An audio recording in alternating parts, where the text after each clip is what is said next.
Yeah, it's obviously complicated and emotions run very high on this because it's very unpleasant in this modern world where you can see the consequences of conflict in a way that we haven't been able to do for lots of wars. So it all feels very visceral and very unpleasant.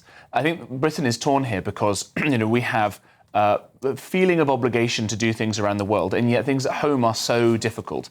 We've got tens of thousands of people who've been crossing over on our own borders that we can't keep secure, and yet Starmer has been talking about trying to patrol the Ukrainian-Russian border, and now we're talking about getting involved here in Gaza as well. We don't have the resources, we don't have the influence we think we do. And I just think if we put ourselves in this position that British people had been kidnapped and still held in horrible, torturous conditions for many years by a terrorist group who say their plan is to kill every other Briton going, this idea that we would meet them halfway or in any way countenance anything other than the complete destruction of that group, I think is for the birds.